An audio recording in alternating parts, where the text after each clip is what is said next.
está yendo la mañanera. Bienvenido al canal. No se les olvide darle me gusta, su like. Denle aquí a la campanita, píquenle, púchenle. El libro de texto gratuito de la SES enseña a nuestras niñas y niños historia de la tragedia ocurrida en el colegio Enrique Repsamen. Les dejo la referencia a los conservadores para que se documenten y dejen de andar inventando noticias falsas como las que acaba de pasar, ¿no? Ya no engañan a nadie, chingado. Andrea Chávez.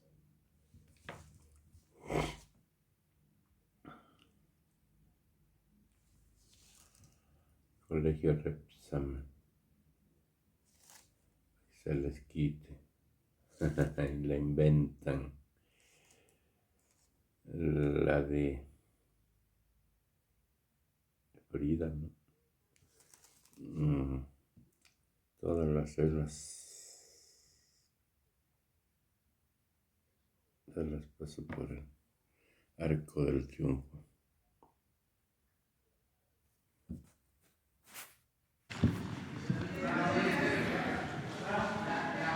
La primera,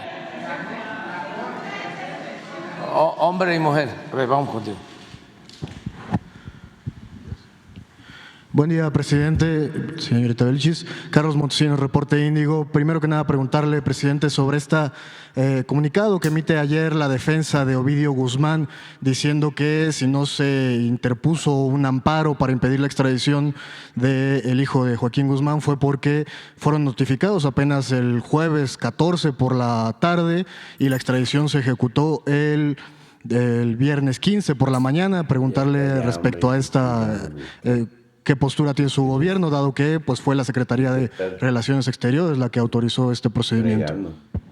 Bueno, es un procedimiento, lo expliqué, que resuelve la Secretaría de Relaciones Exteriores a una solicitud del gobierno de Estados Unidos.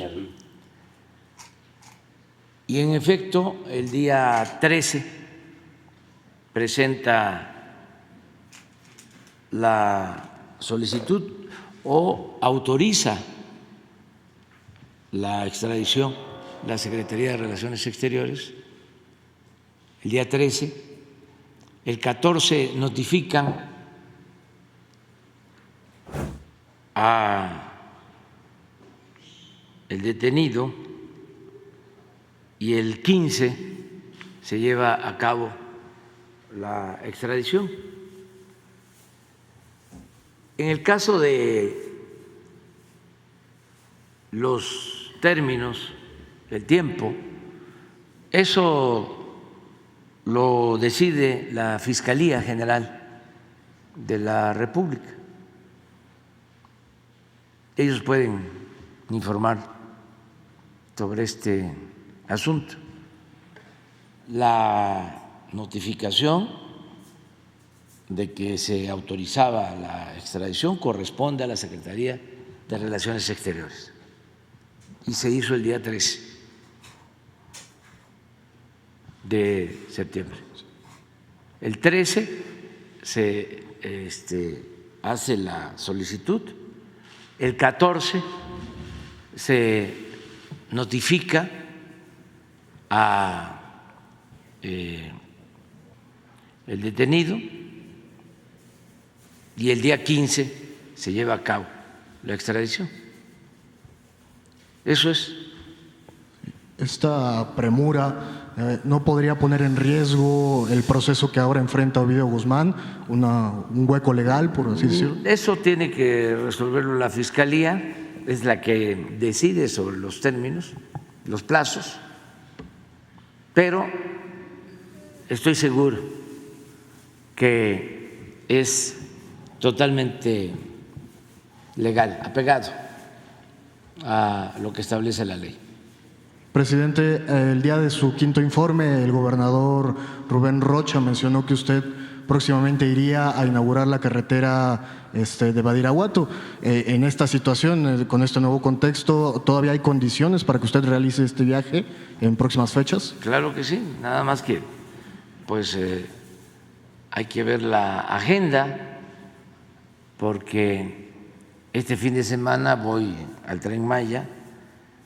El próximo voy a hacer una gira por el Estado de México, ya lo informé aquí. Y luego, la siguiente semana, porque voy cada 15 días, regreso al Tren Maya y luego tengo pendiente ir a Baja California, a Tijuana, pero sí voy a ir a la inauguración de ese camino de Badiraguato a Guadalupe y Calvo, Chihuahua. Es un camino que atraviesa la sierra, que ayuda mucho a comunidades marginadas. Fue el camino para que le demos contexto y colorido, para que tengan los adversarios nota. Fue el camino que fui a supervisar cuando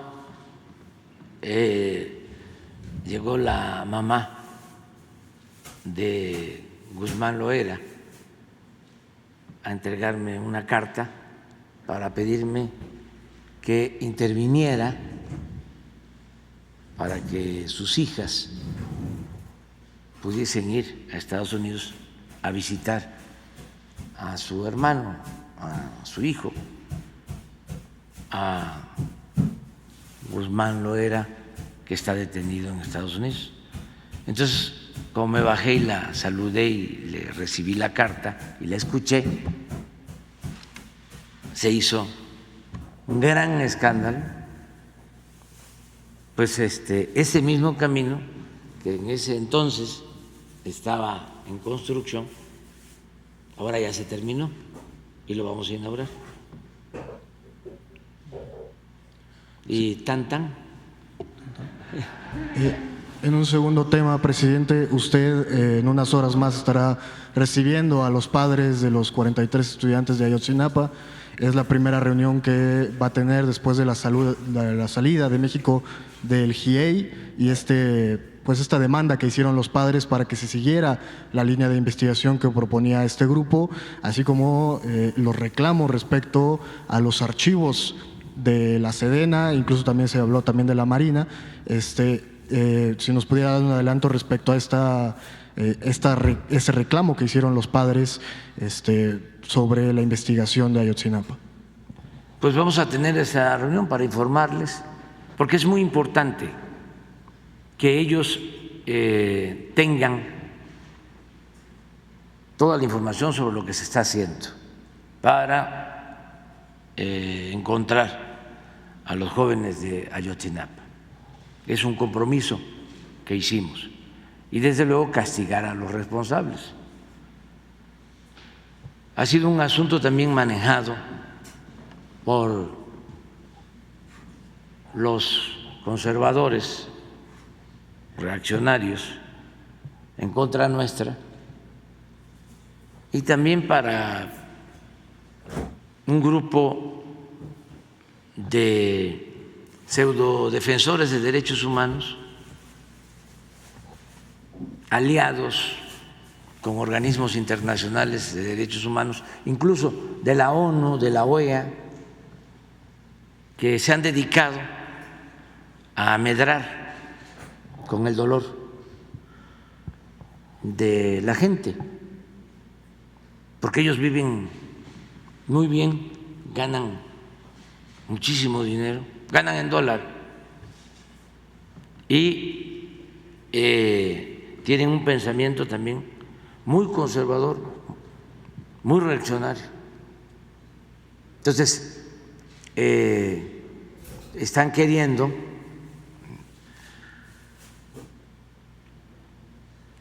pues manchar la investigación que estamos haciendo, descalificar el trabajo que estamos haciendo.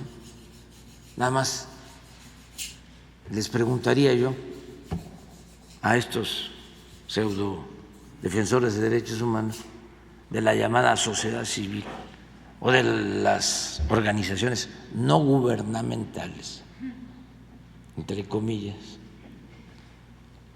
que me dijeran en dónde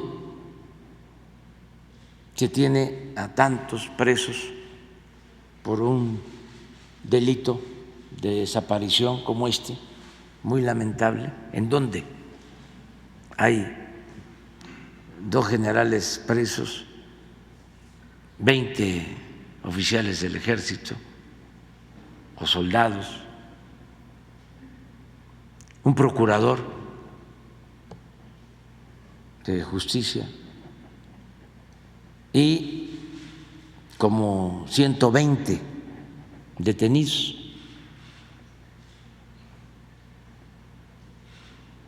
¿Dónde? ¿En qué país? Y todavía no terminamos. Sigue la investigación y por eso quiero hablar con ellos, para informarles, para que no haya manipulación. Porque no es cierto de que el ejército no haya entregado toda la información. Es falso. El ejército entregó toda la información. Pero eso es lo que queremos decirles. Porque este farsante de Álvarez y Casa y otros más, pues han dedicado a mentir. Y es necesario informarles. Y para eso es la reunión de ahora. Y lo de los observadores, ellos tomaron la decisión de dar por concluido su trabajo, presentaron un informe. Nosotros no les pedimos que se fueran. Presidente, le quedan 12 meses, 10 días de gobierno. ¿Sigue en pie la garantía de que el caso Ayotzinapa quedará resuelto antes de este límite? Sí, tenemos mucho avance. Hoy vamos a informar y una de las cosas que nos va a ayudar mucho a contrarrestar todas estas calumnias va a ser el que vamos a dar a conocer toda la información, todo lo que podamos, que no haya problemas de carácter legal, pero todo, porque cuando se informa no pueden haber inventos, es muy difícil distorsionar las cosas.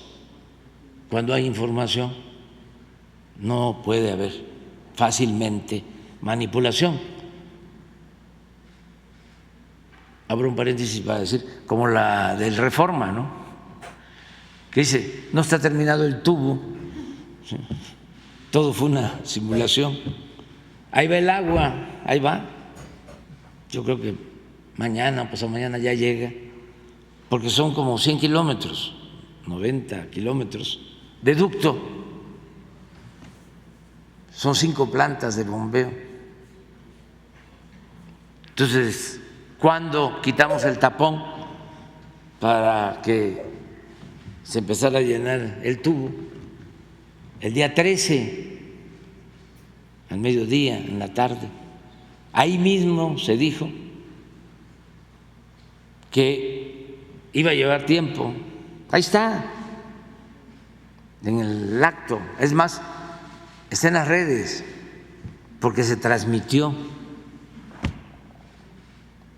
Se iba a llevar 7 días, 8 días el llegar con el agua a la potabilizadora de Monterrey. Y se dijo también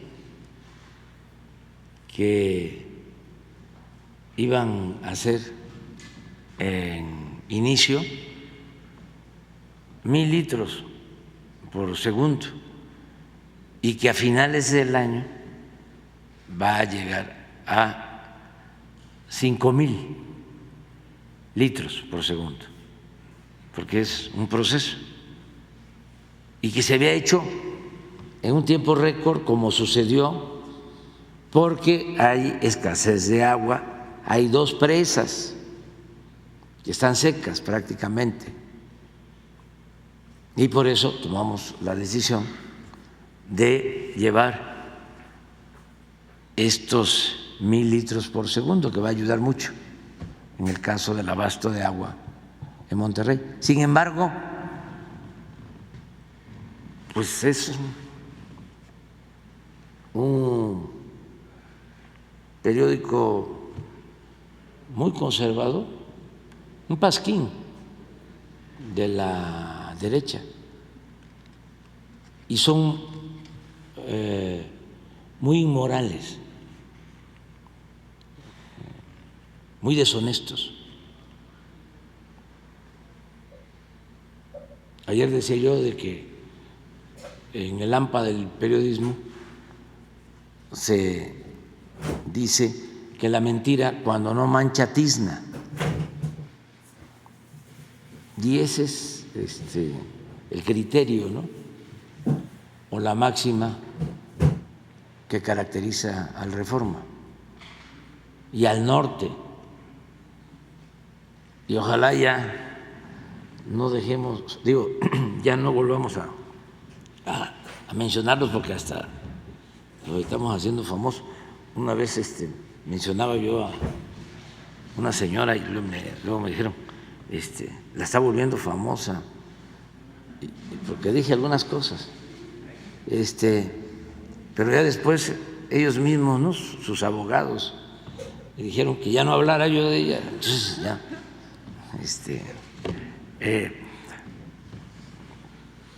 pero sí es importante, no se les hace famosos, es importante por sus lectores, porque la gente es muy buena y hay bastante ingenuidad o conservadurismo. O sea, me cae mal el comunista, el populista,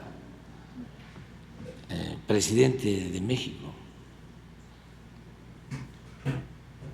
No estoy de acuerdo que hable que el dinero no es la felicidad. ¿Cómo no va a ser el dinero la felicidad? Entonces me choca. Entonces tenemos pues que estar dando a conocer que hay otro pensamiento, que hay otra forma de ver las cosas y que podemos incluso convivir con las 2 formas distintas, contrapuestas de ver el mundo. 2, por hablar de las más importantes históricamente, el pensamiento liberal y el pensamiento conservador, pero hay muchísimas más. Y podemos, ¿no?, convivir así. No puede haber un pensamiento único. La democracia es diversidad, es pluralidad. Pero antes nada más eran ellos. Por eso estaban a punto de acabar con el país.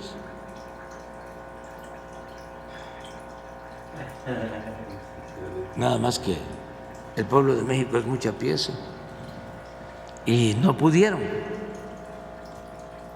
pero se quedaron muy enojados porque no se les permitió que siguieran medrando, robando, saqueando a México, empobreciendo al pueblo,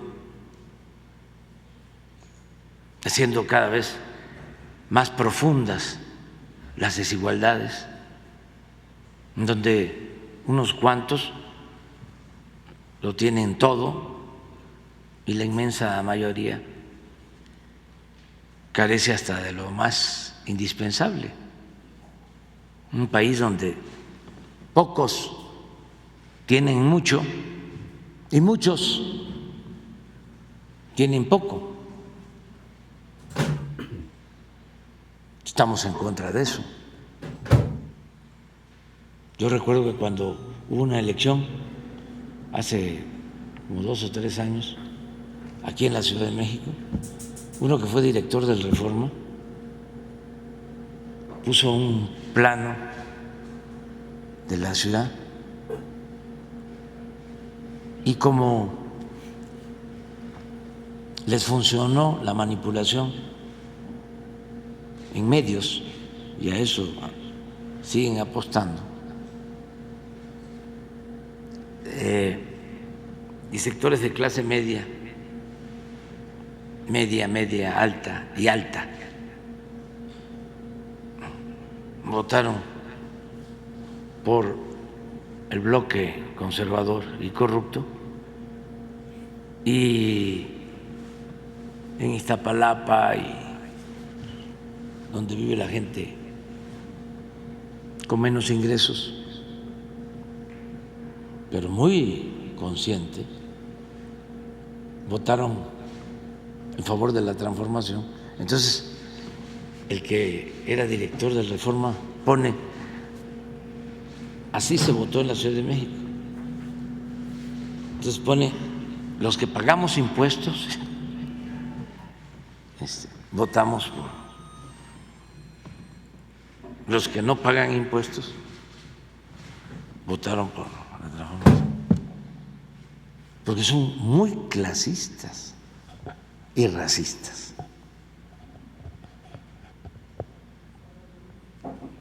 ¿Cómo no pagan impuestos los de Iztapalapa? Proporcionalmente hasta pagan más que los de mero arriba. Si tomamos en cuenta el ingreso de cada quien, hasta hace poco, yo creo que todavía, porque no se ha podido corregir del todo, el impuesto sobre la renta que pagan los trabajadores mexicanos era mayor al impuesto sobre la renta que pagaban las grandes corporaciones económicas y financieras. Estoy hablando del impuesto sobre la renta. Ahora, si vamos al impuesto al consumo, sin duda que pagan más proporcionalmente los de abajo, porque en todo lo que se compra hay que pagar un impuesto. Hemos defendido históricamente, eso no lo dicen porque los gobiernos neoliberales, neoporfiristas, conservadores, corruptos, querían cobrar IVA en alimentos y medicamentos. ¿Saben por qué no lo pudieron hacer? Por nosotros, por nuestra lucha.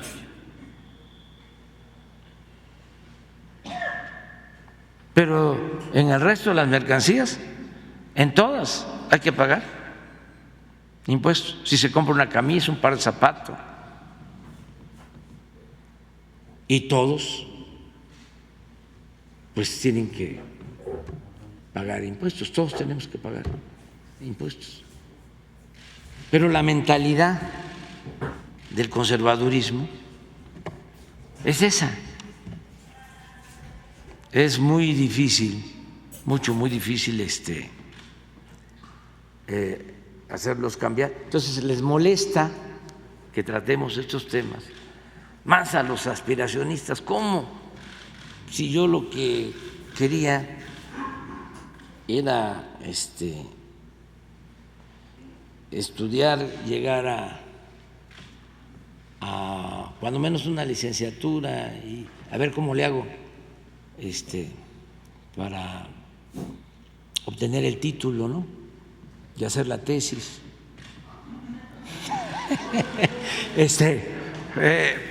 Pero, ¿y qué tal que luego hago maestría y hago doctorado y me voy a una universidad del extranjero? Y yo, que nací en Tepeyitán, Macuspana, Tabasco, llego a vivir en una residencia en Las Lomas y tengo pues un departamento, cuando menos en Miami, y una casa de campo. ¿En dónde la tiene Loret de Mola? En Valle de Bravo, ¿sí? Con un lago artificial. Pinocho Loret. Sí, cabañas y demás. Entonces por eso les molesta, pero La Condesa, ¿no? así son las cosas y tenemos que pensar en una nueva corriente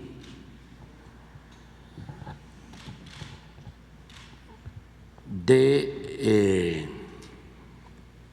pensamiento,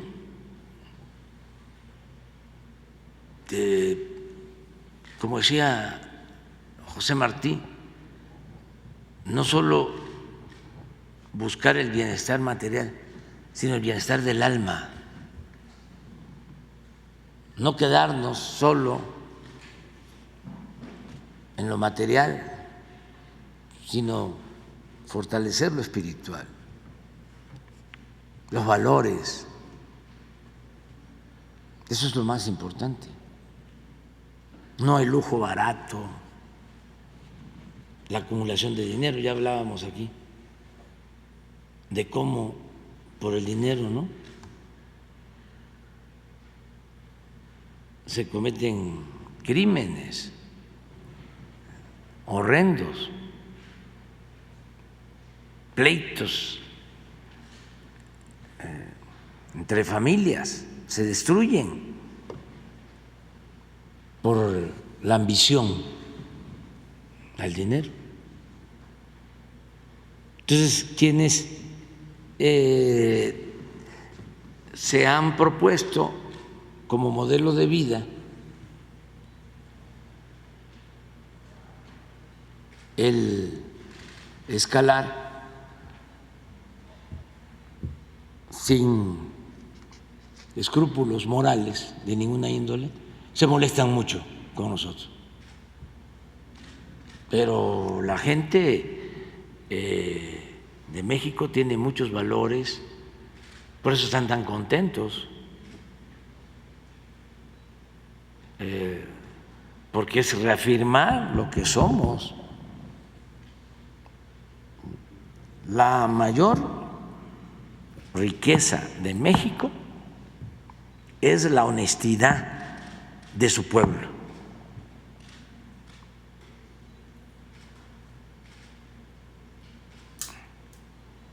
Y eso es un orgullo. Eso es nuestro. Por eso México ha salido adelante y ahora está en un momento de esplendor. En todos lados hay mucho interés por lo que está sucediendo en nuestro país. Entonces, eso era lo que quería comentarte. Y agregar, presidente, con esta información que les va a dar hoy a los padres de Ayotzinapa, ¿usted descarta cualquier distanciamiento, rompimiento con ellos? ¿Malentendido? Sí, porque no hay motivo, porque no hemos fallado, ni vamos a fallar. Y independientemente de lo que puedan decir, en este caso los padres, ¿no?, que tienen todo el derecho de manifestarse, porque es mucho el dolor por la ausencia de sus hijos y eso es entendible, ¿no? Es muy humano. Pero independientemente de eso y de lo que pueda decir, y eso me importa muchísimo menos, o sea, el Reforma o los medios de manipulación. Lo importante aquí es tener la conciencia tranquila. Un gobernante puede enfrentar cualquier adversidad si actúa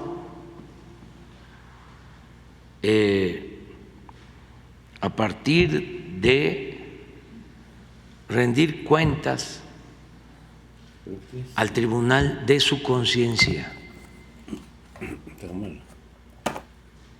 Si actúa de manera consecuente, si considera que lo más importante en la vida es la honestidad, si estás bien con tu conciencia, estás bien contigo mismo, estás bien con el prójimo. ¿Por qué no han podido destruirme? Por eso, ese es mi escudo. Imagínense cuántos años luchando, resistiendo, y no han podido,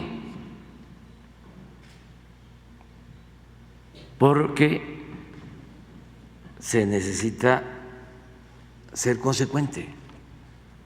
Si yo llevo 40 años más luchando por mis ideales, trabajando por la gente y sobre todo por los pobres, y además he escrito como,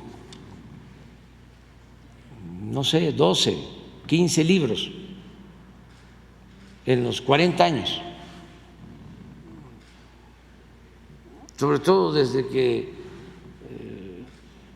empecé como opositor, aunque cuando fui director del Instituto Nacional Indigenista de 1977 a 1982, también dejé escrito lo que hice. Y luego, en el 88, un libro sobre el fraude en las elecciones de Tabasco. Y como a los 2 años, otro libro también. Y así, casi cada 2 años, 3 años, un libro sobre todo el proceso. Cuando soy candidato la primera vez a la presidencia,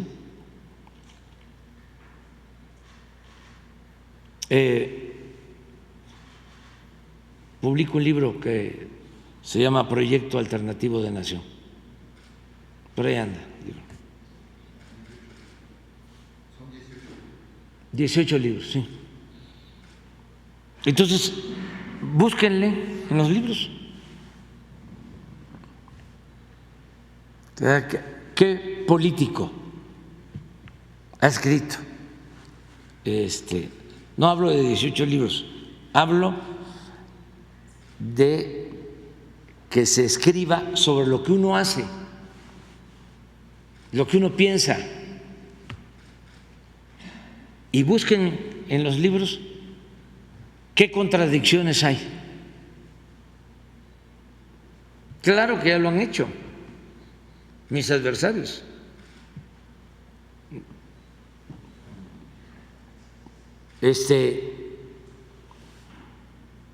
A ver, ¿dónde están las incongruencias, en donde dije que había que aumentar los impuestos. ¿Dónde? En todo el tiempo. ¿Dónde planteé de que no iban a ser los pobres los primeros en ser atendidos? ¿Dónde, en qué libro no hablé de que el principal problema era la corrupción? Ahorita les mencioné uno de 1988 sobre el fraude en Tabasco. 1900. No, 1900. Sí, no, el 88.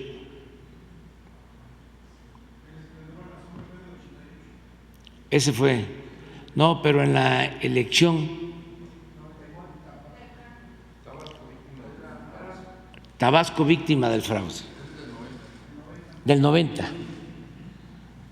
Ahí me acuerdo, ahí, que explico por qué decidí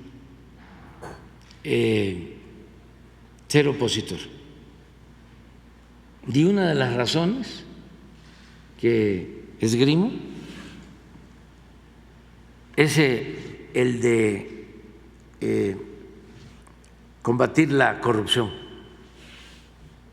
desde 1990, porque existía, bueno,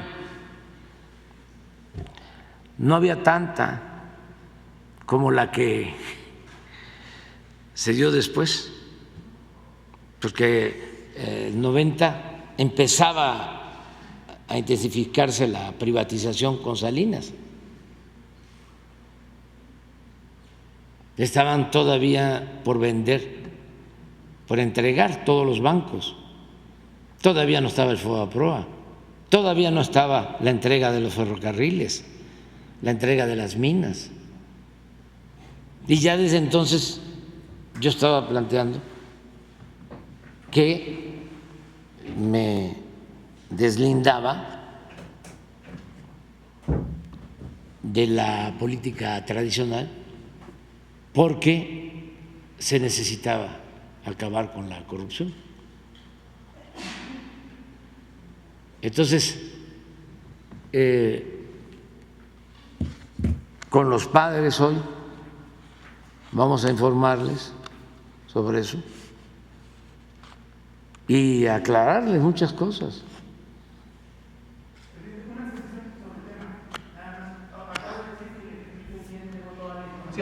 Eso incluye la petición de los padres a través del IEI de documentos clasificados que la Sedena no quería entregar. Todo. Es que no hay más. Se entregó todo. Es algo que precisamente fue una de las razones para que el IEI se retirara, que el ejército no había entregado ciertos documentos con partes de esa noche. Pues no fue cierto. El ejército entregó todo lo que tenía. ¿Y ya no los padres ese documento que ellos pidieron a través del IEI? Sí, se les va a decir toda la información que entregó el ejército. Pero es un archivo completo.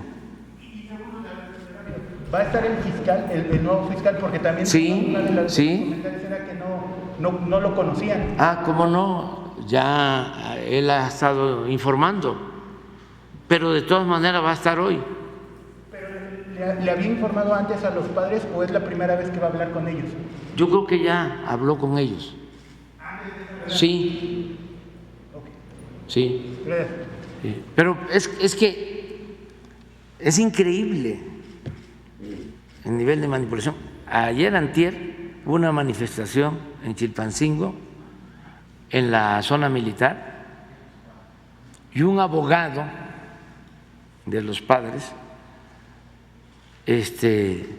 dijo ahí que la responsabilidad era del ejército y que no habían entregado información, todo esto que tú estás planteando, pero más todavía, de que no se había hecho nada.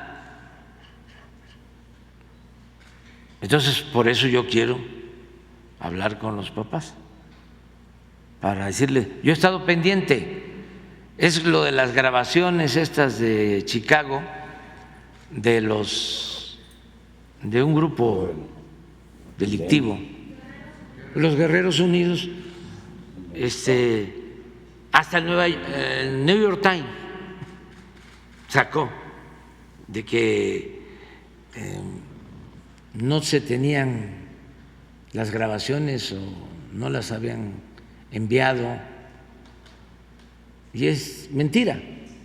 Yo lo solicité, les pedí todas las grabaciones a la vicepresidenta de Estados Unidos, Kamala Harris, y ellos nos ayudaron y nos enviaron todo, pero empezaron los manipuladores a decir que faltaban 2 o 3 discos que estaban supuestamente numerados, disco 1, disco 2, y luego pasaba el disco 5.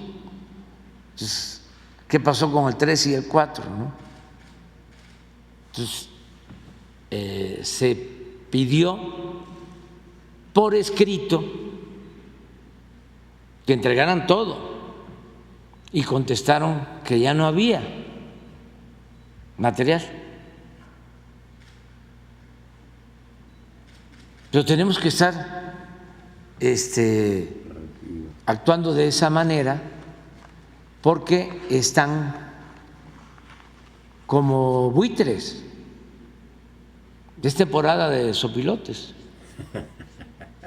Entonces tenemos que estar muy pendientes, pero no son los papás, las mamás, son los asesores y expertos, pseudos defensores de derechos humanos, que no nos ven con buenos ojos, hasta el de la ONU.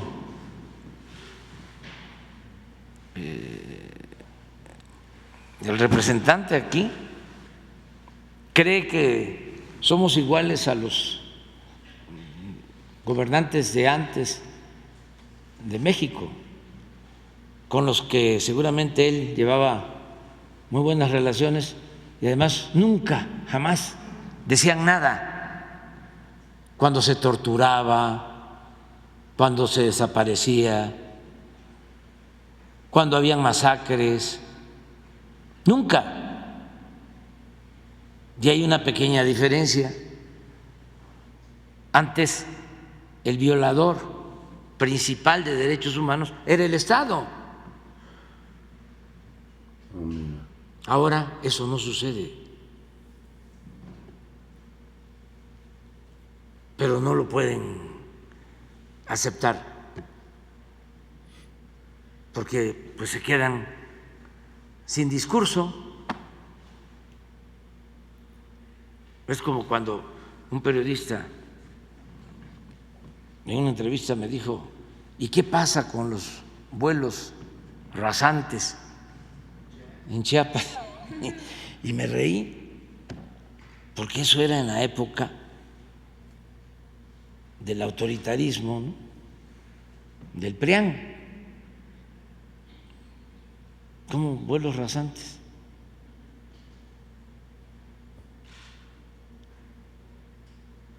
Pero se quedaron con eso porque ese discurso, es importante tratar el tema, viene de tiempo atrás,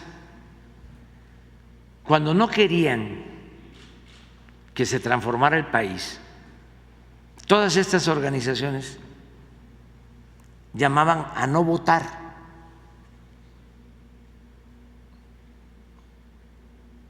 Y decían que todos éramos iguales, porque si la gente no participa y internaliza el supuesto de que todos son iguales, ¿quién gana? Pues el que tiene el poder omnímodo, el oligarca.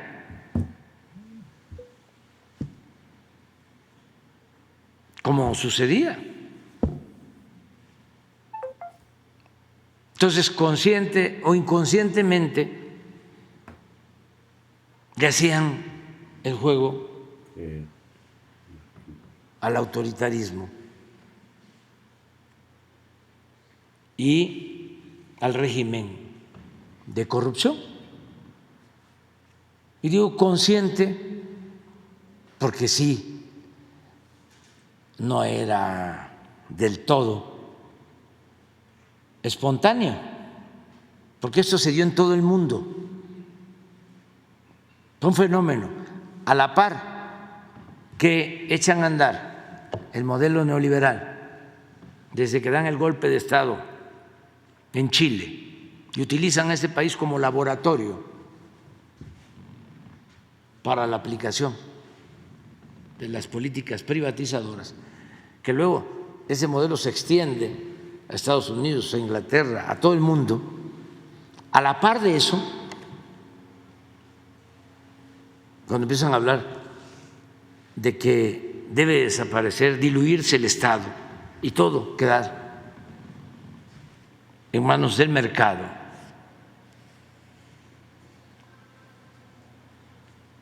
a la par de eso empiezan a fomentar el surgimiento de las llamadas nuevas políticas públicas. Y surgen una variedad de políticas públicas. Y la llamada sociedad civil. Todo para que volteáramos a ver hacia otro lado, mientras ellos se dedicaban a saquear y nosotros nos olvidábamos de que lo más importante era la lucha por la igualdad económica y social y que teníamos que enfrentar los problemas de pobreza que se originan fundamentalmente por la corrupción, por el robo, por el saqueo, por el predominio de una oligarquía. Entonces, dejamos de ver eso y nos dedicamos a ver todo lo demás. Les cuesta mucho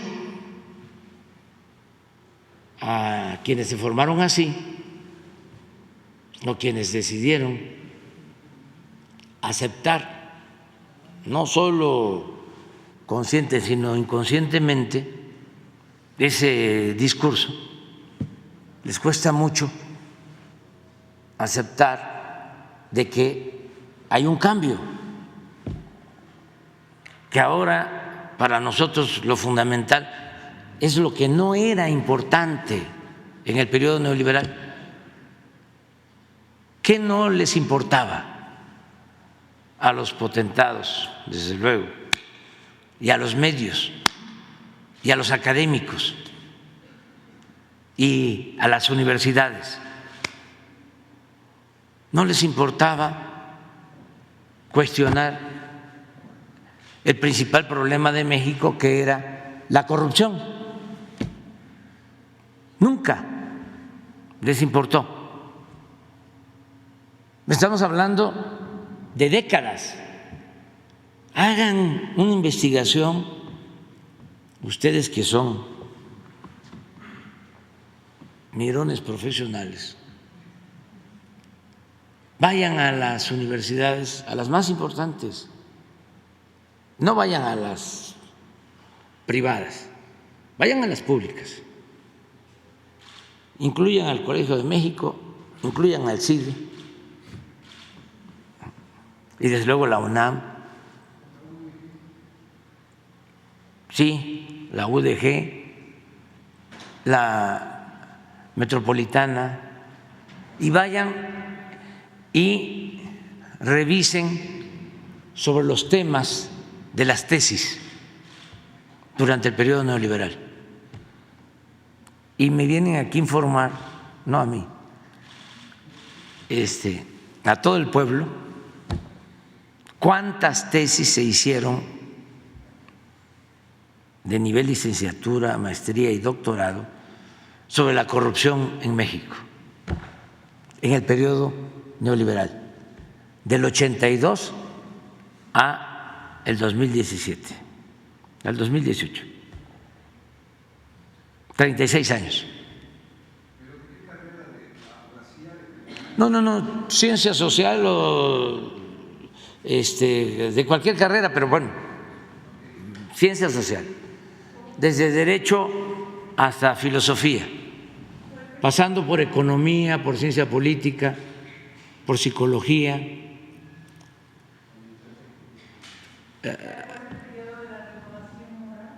¿Mande? ¿Periodo de la renovación moral? Sí, desde el 83 hasta 2018, son 36 años. Y van a ver, no existía el tema, no era importante. Desde luego, si les pido, hagan el análisis de los discursos en el Congreso para ver cuántas veces se repite la palabra, el término corrupción, o revisen los informes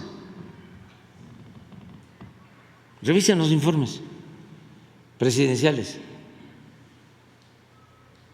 ¿Cuántas menciones a la corrupción? Entonces, nosotros sostenemos la tesis de que la corrupción es el principal problema de México y que fue lo que más dañó al país. Nada ha dañado más a México, repito y repito, que la deshonestidad de los gobernantes. Esa es la causa principal de la desigualdad económica, de la pobreza, de la violencia. Entonces, eso es lo que nosotros estamos enarbolando como proyecto de nación. Buenos días, presidente.